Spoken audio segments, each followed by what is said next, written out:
Hi, my name is Jan Urschel, and I'm a concept designer working in the movie and games industry. In this video, I would like to talk a little bit about how I got my first big break in the entertainment industry. So it's a journey of a lot of passion, failures, and most importantly, persistence. A lot of blood, sweat, and tears. So let's dive right in. Before we start though, make sure you subscribe to the ArtForge Academy newsletter to get exclusive discounts on courses and access to special content only available to subscribers. So before I get into the actual nitty-gritty of it, I want to kind of set the scene first. So in the beginning, when I think back, and like probably many of you who are watching this right now, I was a kid who loved movies and video games, comic books, and regular science fiction and fantasy books, of course. And so growing up, that was really my whole world. And for me, actually, it was just more than just entertainment. They were an escape from reality, a place where I could feel safe and I could experience amazing worlds. So for the longest time, though I didn't really think about how these things were made, how were movies and games even made. I always assumed kind of that, well, you had to be born with like some crazy talent and you had to draw well, you had to have some kind of other gift that was given to you in order to be able to craft something like that. So it took really a long time until I was actually able to finally convince myself and pursue this career in the entertainment industry. But I guess that's a longer story for a different time. So then kind of how did it happen? And I guess like for most people, again, it was not necessarily a straight ahead journey. It was not like, oh my gosh, I'd love to draw, and then I just got straight into it. I didn't really have any idea of how to get into the industry, to be honest. That was still, as I was getting into all of this stuff, that was before the internet, before DVDs, before behind the scenes videos. That was really when my interest first was peaked. But of course, then over the years, internet came up and DVDs came out, Nomen DVDs came out, who kind of like showed you a little bit of the people behind it. And of course, behind the scenes material. But since there was not really any kind of big industry in Germany to speak of where I grew up, it didn't really occur to me that it was like a career that somebody could choose. So I didn't really have a clear idea. I didn't have a clear roadmap. And I guess there were a lot of dead ends on the way. But one thing I knew, and that was, I guess, kind of good, that for some reason it always was about the creative part, like the creation part, and how I later came to know that it was called concept design when we're talking about video games and movies.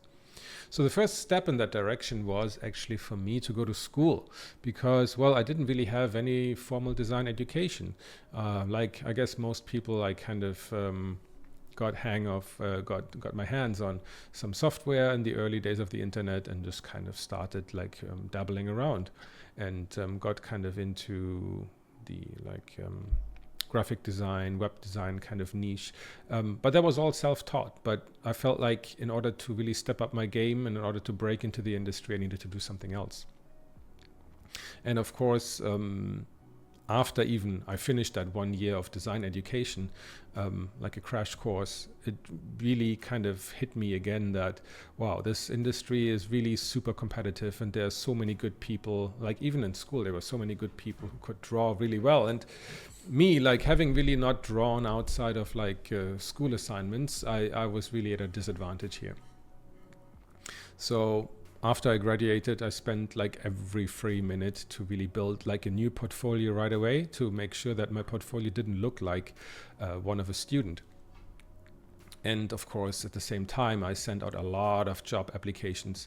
And like with anyone, I got a lot of rejections because, well, my portfolio was not that good and I was a fresh graduate and I was competing with everyone, right?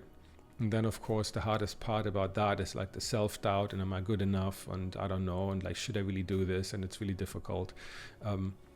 And always asking myself, why am I even doing this, right? Why should they choose me? And I didn't have a good answer for that, right?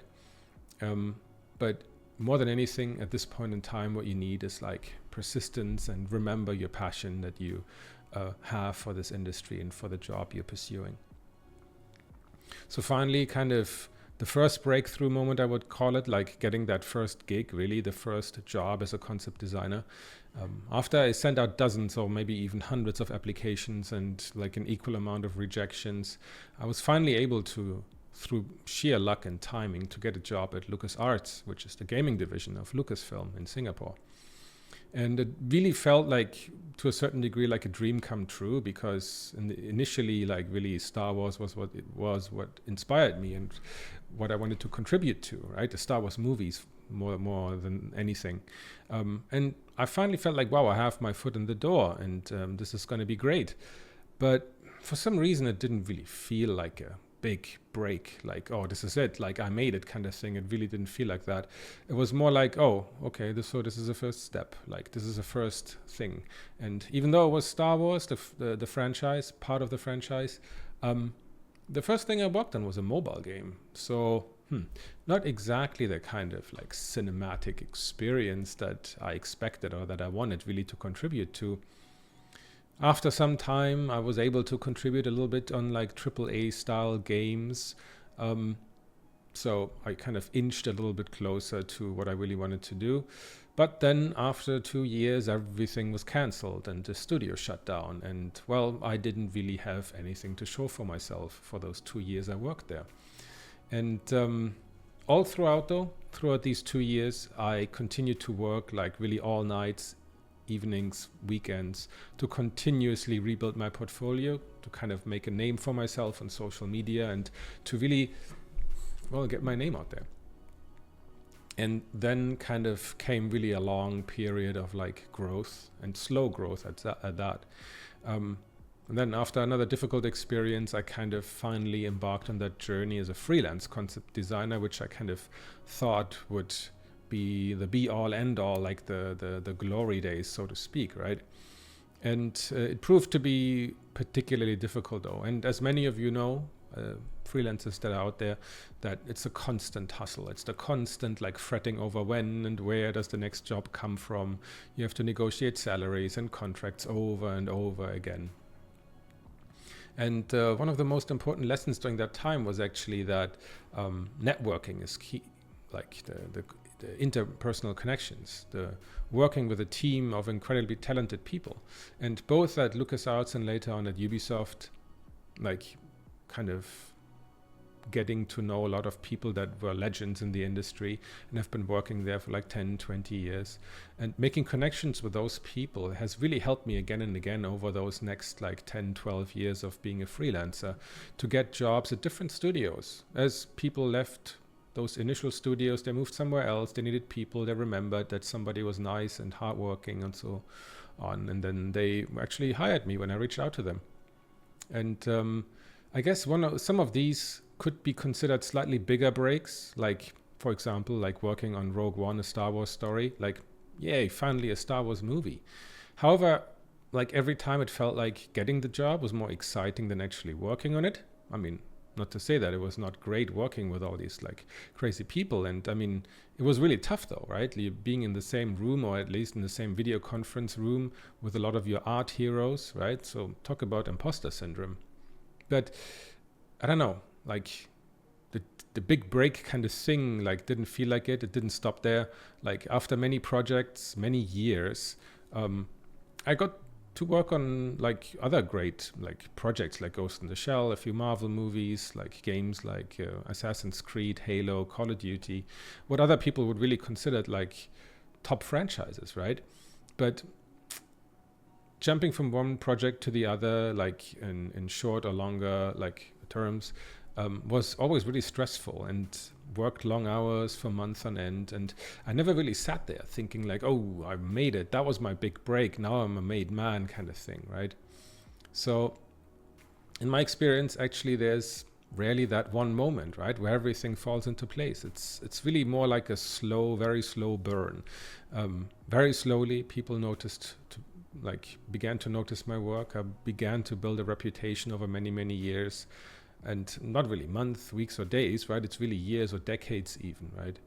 And what kind of kept me going, though, at the end of the day is really always kind of like wanting to improve myself, learn more and meet more people and work on more challenging and more interesting projects. So in the end, kind of that big break moment, I feel like has never come, or maybe it was there and I didn't notice it. So, but I think out of this little story, I think you can learn quite a few things. And I certainly have learned them. So kind of what can be summarized this as, right? So I think for once it's really about like following the passion, right?